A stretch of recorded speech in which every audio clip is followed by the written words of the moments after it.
হরি ওম তৎসৎ। আমি যখন বলতে যাই তখন তোমার আবশ্যকতা কি তার উপরে বলা হয়। আমার বলা দুই রকম। এক, আমি এই কর্মবন্ধন থেকে কি করে মুক্ত হব, মানে প্রকৃতির জাল থেকে কি করে বেরোবো। ভালো করে মনোযোগ দিয়ে শোনো। এই প্রকৃতির জালে আছে কি না জন্ম, মৃত্যু, লাভ, হানি, জয়, পরাজয়, মানে এই হলো প্রকৃতির বিকার। এই হলো প্রকৃতির জাল। যখন আমি জালে ছটপটাই, যেমন পাখি কোনো শিকারীর জালে ছটপটায়, এবং যখন জালে সুখ হয় তখন ও জালই থাকে, যখন দুঃখ হয় তখন ও জালই ফেঁসে আছি, এটা মনে করে। যখন সুখ হয় তখন ও জালই থাকে, কিন্তু তখন ও মনে করতে পারে না যে আমি জালে আছি, প্রকৃতির জালে আছি। যখন দুঃখ হয় তখনই মনে হয় কি জালে আমি ফেঁসে আছি। ব্যাপারটা বুঝতে পারছো তো? আর যখন বিশ্রাম নিই, পরিশান হয়ে যায়, বিশ্রাম নিই, তখন মনে হয় জাল থেকে মুক্তি পেয়েছি। মুক্তি পাইনি, জালই ফেঁসে আছি, খানিক আরাম করছি। কখনো যদি জালের ভেতরে থেকে গলাটা বার করেছি, মানে গর্দনটা বেরিয়েছে, তো মনে হচ্ছে আমি মুক্ত হয়েছি, কিন্তু ও বেরোয়নি। সুখকে কেউ জাল বোঝেনি, দুঃখকে সবাই জাল মনে করছে। যখন দুঃখ হয় তখন মনে হয় জালে ফেঁসে আছি, আর যখন সুখ হয় তখন আমার মনে হয় না যে আমি জালে ফেঁসে আছি। যখন মান সম্মান পাই তখন মনে হয় না কি আমি জালে ফেঁসে আছি। যখন আমার কামনা পূর্তি না হয়, ছটপটাই, তখন মনে হয় আমি জালে ফেঁসে আছি। বুঝতে পারছো? তখন দুঃখ হয়। দুই রকম, এই দুই হয়, সুখ আর দুঃখ, দুই বন্ধন। লৌকিক সফলতা ও বিফলতা দুই বন্ধন। শরীর থাকা না থাকা, যদি শরীর আছে তো এই আসক্তিতে বাঁধা পড়ে আছে। লেকিন শরীর থাকাকে আমার বন্ধন মনে হয় না, জীবন মনে হয়। লাভ লাগছে। যদি শরীর বন্ধন না হতো, জীবন না হয়, আসক্ত না হয়, শরীর যদি তদাত্মা না হতো, শরীর আইডেন্টি না হয়, তাহলে মৃত্যু কোথায়? যদি মৃত্যু না হয়, লেকিন শরীর জীবন লাগছে। যখন শরীর মানে শরীর জীবন নয়, শরীর সমাজ, কি এক অবসর। এই শরীরটা আমার বোঝার একটা অবসর পেয়েছি, লেকিন শরীর জীবন নয়। কত সুন্দর হোক, কত উচ্চ বংশেরই হোক, কত প্রভাবশালী হোক, এ শরীর থাকবে না। এ শরীর যদি থাকাতে সুখ হয় তো না থাকাতে দুঃখ। বুঝতে পারছো? মানে সুখ কা পিছে দুঃখ, প্রতিটি সুখের ভেতরে দুঃখ।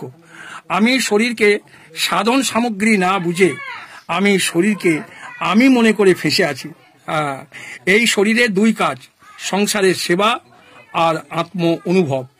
শরীরের সেবাই কর্ম করছে সবাই, শরীরের সেবার জন্য, শরীরকে সুখী করার জন্য কর্ম করছে, লেকিন সেবা নয়, সেবা অপরের জন্য, বোঝা কেবল নিজের জন্য।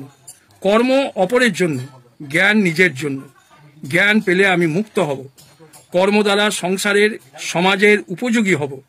যদি কর্ম নিজের জন্য করি, বড় হওয়ার জন্য, সুখী হওয়ার জন্য, তো জানো আমি ফেঁসে গেলাম। যখন আমি কর্ম নিজের জন্য করব, বড় হওয়ার জন্য, সুখের জন্য, তখন আমি কর্মফল নিজের জন্য হয়ে যাবে, আর ওই ফল তোমাকে বেঁধে ফেলবে। আর যে যেখানে সুখ পাবে ও ওটাকে বাড়াতে থাকবে।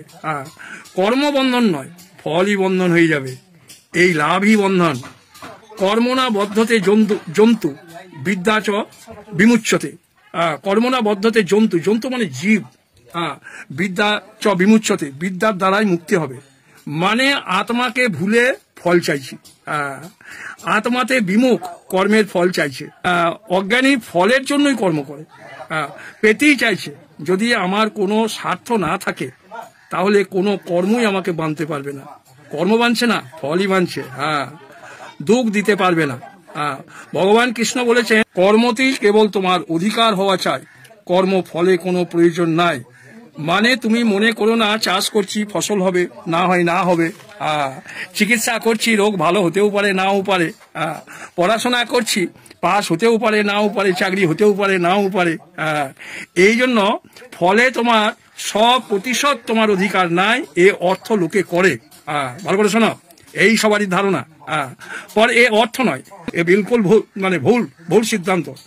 কর্মতে তোর অধিকার 100% আছে, পর 1% ফলে অধিকার নাই। মা ফলেষু কদাচিৎ, কখনো ফল হয় কখনো হয় না, এই রকম নয়। কখনো ফসল হলো কখনো হলো না, কখনো গায়ে দুধ দেয় কখনো দেয় না। আমার চিকিৎসা কখনো সফল হয় কখনো হয় না, এই অর্থ সম্পূর্ণ ভুল। কখনো তোমার ফলে অধিকার নাই, যদি ফল পাওয়া যায় তোমার কোনো এখানে হেতু নাই। একবার পাক্কা করে দাও, যদি ফল নিয়েছি তো বাঁধা পড়ে যাবে। ফলাকাঙ্ক্ষা নিবর্তন্তে, ফলে আসক্তি বাঁধছে। আমি বুঝতে পারি আর নাই পারি, পুরানো আদত ছাড়তে পারি আর না পারি, ছাড়তে হবে না। ফল পাওয়ার ইচ্ছা আছে কি নাই, হয় হবে না হয় না হবে। তুই ফল কেন চাইছিস? যদি তুই ফল খাস তো তুই ভোগী হয়ে যাবি।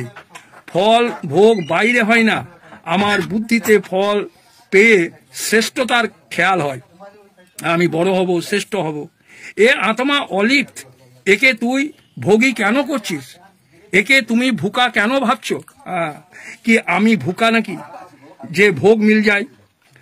কি আমি আধুরা কি কিছু হয়ে যায়, কিছু পেয়ে যায়? কি আমি কিছু পেয়ে পুরা হয়ে যাব? এই পাওয়াই অবিদ্যা বলে। আমি আধুরা, এই ভাবনায় অবিদ্যা, অজ্ঞান। আর এই আধুরাকে পূর্ণ করার জন্য কর্ম করা হয়, আর এই হলো বন্ধন। ব্যাপারটা বুঝতে পারছো? এই জন্য প্রথমে জানো কি আমি আধুরা নয়, আমি আত্মা, আমি পূর্ণ। যদি রাজা হোক গরিব হোক যেই হবে হোক, এই কর্মফল বেঁধে ফেলবে।